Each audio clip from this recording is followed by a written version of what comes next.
For decades, the 4% rule has been the golden rule of retirement planning. Take out 4% each year and you should be okay, right? Well, the truth is that rule was built for a world that doesn't exist anymore. Interest rates, inflation, longevity, everything has changed. And if you're still following the 4% rule, you might be watering a tree that can't survive a new climate. Let's talk about it.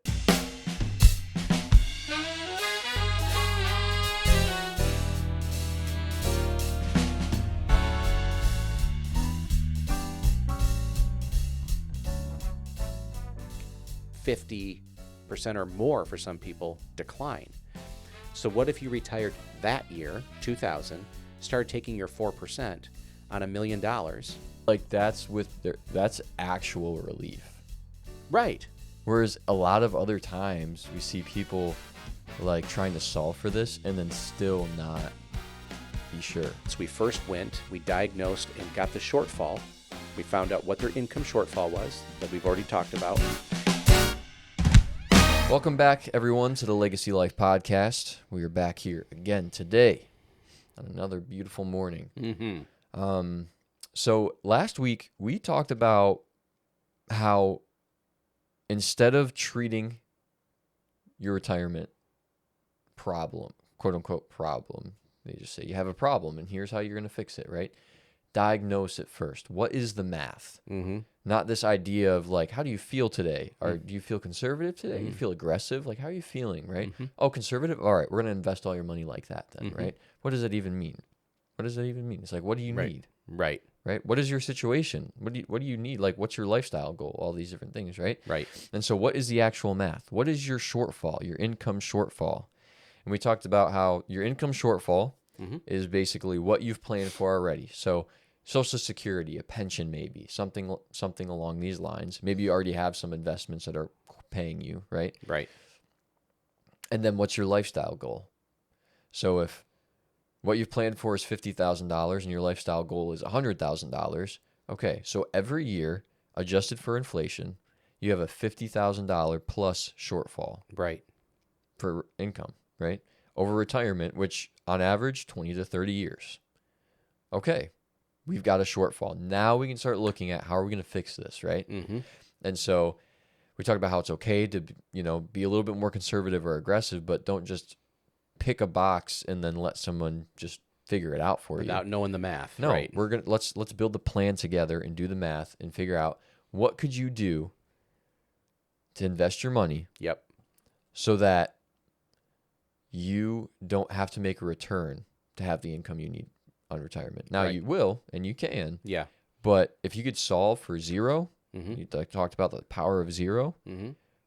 then that's beautiful because everything else is gravy on top, and you can live comfortably and sleep at night knowing like, okay, if I make no money today, Right. on my investment, I'm okay. Right. Right? If I do, nice. Right. That's sweet. Hope for growth. Hope for growth. Plan for income. Plan for income. Yep. Right? So we're going to dive a little bit more into this 4% rule. Yeah, get specifically targeting that. Get very specific, right?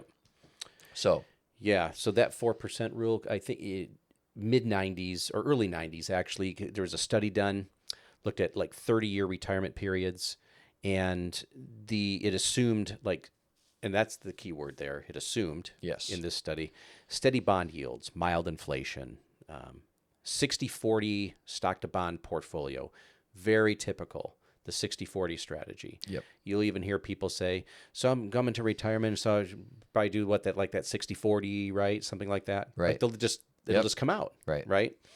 And in that world, back at that time, withdrawing the 4% probably worked okay.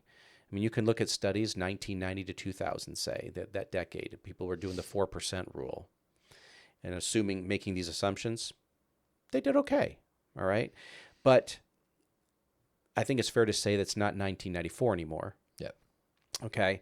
Actually, it isn't. Yeah. Right. I mean, just the last 3 years, what has inflation done? It turns out it's 2025. Wow, how did that happen? Yeah.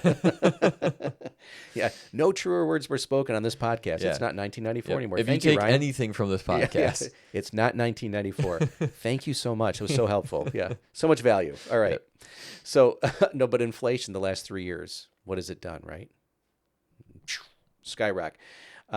It was, I think it topped 18%, which is the highest spike in 40 years. Yeah. Wow. So longevity, we talk about that a lot. Average American's retiring right now at 63, okay, and lives to their mid 80s. If you make it to the age of 65, we talk about this a lot. You have like a 50% chance as a man living to 86 or beyond. Beyond 85, and as a female beyond 86. Right, 1 in 7 will live, I think, past age 90. Right, so that's quite a bit. Yeah. So that's 22 plus years of withdrawals from retirement accounts. Yep.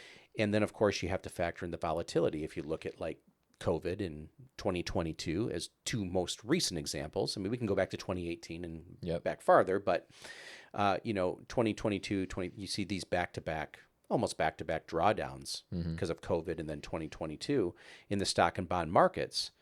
And that's something, of course, this original model from 1994, the world that we just stated we're not in anymore, right, could never predict, right? Because how can you? Yeah, right? And this the 4% rule, like this kind of planning, it assumes perfect sequence of returns risks. Right, it does. Yeah, and but with the sequence of returns, if the bad years come early, that's when people can really be in trouble. And to give you an example, like I just said, the 90s, 4% rule, people probably did okay. But what if you're the guy who retired in the year 2000? Yeah. Okay. .com bubble, if you think back. And then 9/11, right? Which, who could predict that? Right. So 2000, 2001, 2002 were 3 straight minus years in the market. Like 50% or more for some people decline. So what if you retired that year, 2000, started taking your 4% on $1 million? Let's just say $1 million, 4% is 40 grand of income. 3 years later, you've lost half of it, but you've been taking out that 40 grand a year too, which over 3 years is $120,000, right? Yeah. And to the tune of 3 years of straight losses. Your portfolio is now worth less than $500,000. Right. How's that going to work now? Right. Right. Because let's say it was worth $500,000 after that time. Well, 4% of that's 20,000. Do you adjust your income in half? Do you still live on 40,000 a year, which is more? There's now 8%. Right? You can see the potential issues there. Exactly. And so if people say, well, that won't happen to me. Well, are you the 1990 person or the year 2000 person? Right. What's the answer? I don't know. We don't know. That's the thing. How can you know? So can you plan to weather these storms? Yeah, exactly. The old rule doesn't just underestimate like inflation and longevity. It completely ignores the timing of the harvest, that can happen. Now you hope that, something like the 2000, 2001 doesn't happen, but it's just something you can't predict. So that's why you have to kind of rethink, is that the strategy you want to take on? Retirement. So, of course, I think was there another stat here too that I missed? No, I not yet. Okay. So, of course, in our framework, we do think a little differently. The retirement shouldn't just depend on luck or sequence. We really want it should depend on the yield, and not necessarily the liquidation. Yep. I couldn't think of another Y, so I just use an L. Right. Yield liquidation. Anyway. Yeah. So. Like we were talking about last week, in your portfolio in an orchard, if you have to sell branches every year just to eat, eventually the tree's gone. Yep. And that's what the 4% rule does. It chips away at it. It tells you how much wood that you can safely chop down each year. But there are actually some studies out there, which we'll talk about in a minute, that kind of question this exact principle of this 4%. So we want to help people shift from a withdraw mindset to a harvest mindset. Okay. Big difference. Yeah. You're no longer asking how long until I run out, but it's how much fruit can my orchard naturally produce each year without having to liquidate anything. Yeah. Each season, and can it be more robust each season as I keep moving forward? Yeah. Right. So, Um, so the key is not drawing down the principal. Again, it's growing the income yield. So when we look at this study, Morningstar in 2024, so this is very recent, and I even think Harvard did one of these even a few more years back in the teens somewhere, 2015, somewhere around there. I could be wrong on that. But Morningstar says that the new safe withdrawal rate, however they're coming up with it, is now 3.3. Okay. Harvard did a study and it was like 2.6. Yeah. Okay. Which then what's that going to do? It's going to cause people to think, oh, well, if 2.6 is the new number, 3.3 is the new number, they're going to go to their amount they've saved, do the math, and think, oh my gosh, I don't think I'm ever going to save enough. Yeah. That happens a lot because this strategy forces you to say, oh, I saved $1 million. Oh, 2.6. Oh, 3.3. Oh, 33,000. I need 50. Yeah. Right. So I'm going to have to withdraw more, right? Which means my returns are going to have to be higher. So you can see the psychology, how that can really begin to make people think that they're not going to make it. Exactly. Yep. So that means that a retiree with $1 million can safely withdraw $33,000 a year, not $40,000, right? 3.3%. And that's a $7,000 per year gap in that rule. And over 25 years, it's $175,000. Yep. Yeah. So, and that's if everything goes well. Right. And we don't know if it will or not. Yep. So imagine now on top of this, you were talking about longevity earlier, bringing up the multiplier of all the other risks. So let's bring in inflation, which because of longevity gets multiplied, right? No pun intended. Yep. Well, no, it was. Okay. Okay. Yeah. Okay. So if inflation stays above 3% and healthcare stays at around 6%, because healthcare increase in costs always outpaces inflation. It just has historically for quite a while. Yep. So we maybe we can safely make that assumption that's not going to change anytime soon. You can see how quickly that this 3.3% rule is going to break down. Yep. Right. So anything you want to say to that? No, I would just completely agree. Oh, okay. Yeah. So let's talk about, a couple this year met with, they had saved like 1.2 million in retirement accounts. They had been told before they met us, follow that 4% rule. They didn't have the Morningstar reports. It was just still 4%. But their plan had no income yield. And so they were literally just selling shares to survive. That's all they had begun doing, is just selling and spending down. Yeah. And so when we restructured their assets, we first we diagnosed and got the shortfall. We found out what their income shortfall was that we've already talked about. And we moved their assets into some dividend-paying equities. And the harvest yield jumped from 2.5 to 5%. First year. Yeah. And they went from selling branches to just living on the fruit of the dividend without having to sell anything. Yep. And were elated because suddenly their rate of return they had to get dropped to zero. And they had surplus. Yep. And you could actually visibly see the change of their disposition. Right. Yeah. They're like, oh, wow, you've given us a lot of hope. We didn't even think this would even be possible. Exactly. Yeah. And like the crazy part is even like that's actual relief. Right.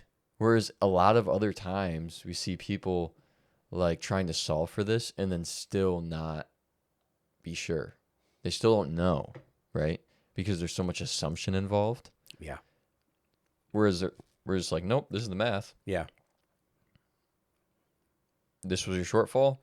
This is how we're going to solve for it. You need 0% return to solve for it. You're good. Oh, yeah. And also there's like surplus without. Right. And we should do an episode on surplus income. Yeah. We should do that to show because Right.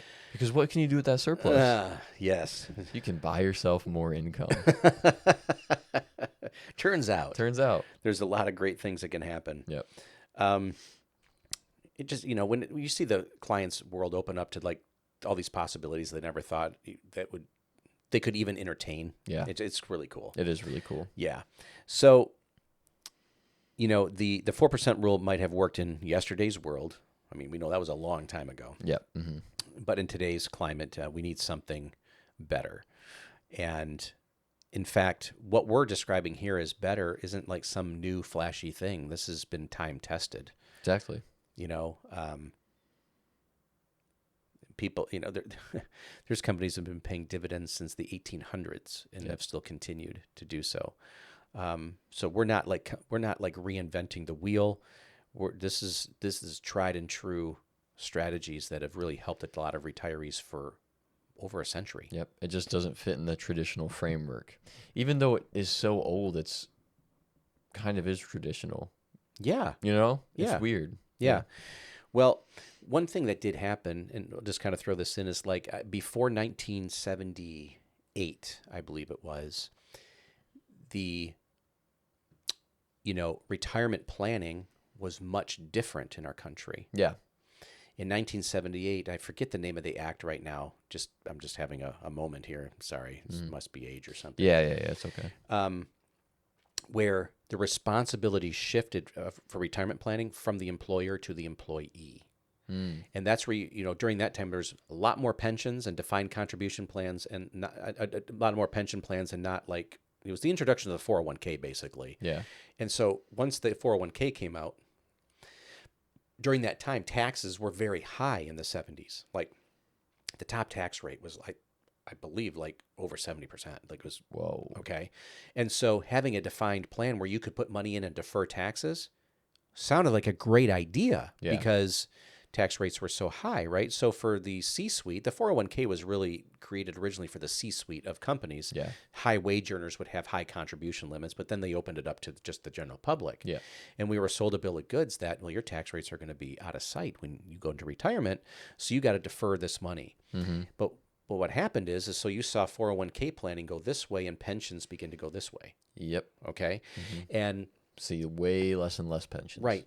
And now the money that you're putting in your 401ks, whose responsibility was to invest it? The employee. Yep. Right. And you had limited choices of what you could choose. Exactly. Right. And so, I mean, you ask a room of 100 people, how many of you have 401ks? And a lot of people raise their hand. And how many of you have gotten a phone call in the last 6 months from the 401k administrator helping you plan and helping you sort through the choices you have? Mm-hmm. No hands will go up. Yep. Okay. It's on you. Okay. No one's talking to you about it. You're just making your best. Conservative, moderate, aggressive choices. Exactly. Right? Yep. Here's your average rates of return. They'll just put some numbers on there. You're like, 15.2, that's a good one. Yep. You just put your money in, right? No one has any idea what they're investing in, right? So when that happened, that's where the mindset really shifted. It's now on me. It's complex. I don't even know what I'm choosing. I hope it does well. I know my company's matching, 3%, 4%, 6%, whatever it is, and you hope to grow some money. Yeah. Right? Very expensive plans, though. Not a lot of good quality. Where was I going with that? But I think that example I wanted to share. Yeah, we were talking. I actually don't remember what we were talking about, to be honest. Yeah. It was something about retirement. Yeah. So in 1978, this really transitional moment in history happened. Let's just go back to the beginning and see where we ended up. Yeah. No, but basically it was, I mean, I know I wanted to share it because that's really where the responsibility shifted. Yeah. And that's where a lot of this mindset came for tax planning, and tax rates are going to be really high, so I have to do it this way. But tax rates eventually came down, and these qualified accounts began to balloon, and people ended up with, another tax time bomb just awaiting them in retirement. I hear it all the time. Clients will say, man, I think we put too much money in qualified accounts over the years. Well, that's what you were taught to do. Exactly. Don't blame yourself. Don't feel guilty. It's what you were taught. Yep.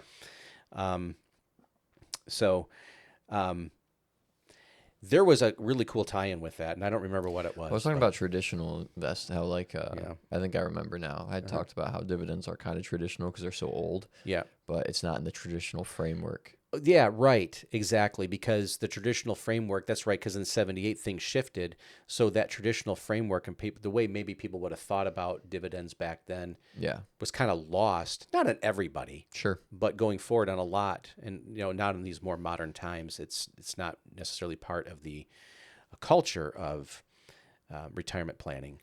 And so people will be like, well, why aren't other people talking about this? And the truth is they used to. And it's because it's so simple too. Yeah. Like that's something we get all the time is that it seems too easy. Right.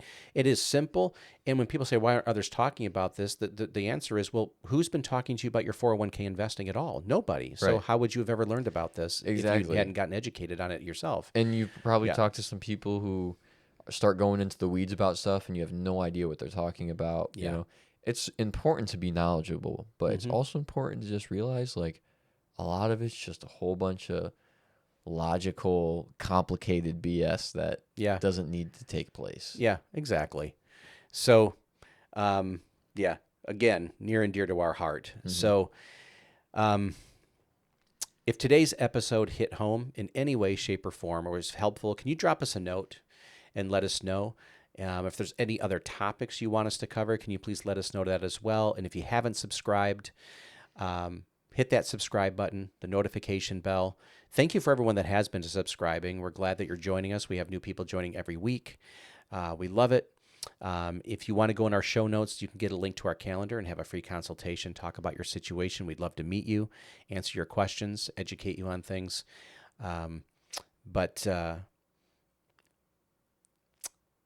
Before we go here, we just want to stress that when it comes to your retirement plan, whoever you're working with, just make sure that you're discovering that income shortfall. Have them be building plans with you and not just for you. Be in a situation like Caleb was talking about where you can become educated and learn and understand how your retirement's going to work, how it's going to function, and put you in the driver's seat. Okay? So thanks, and we'll catch you next time.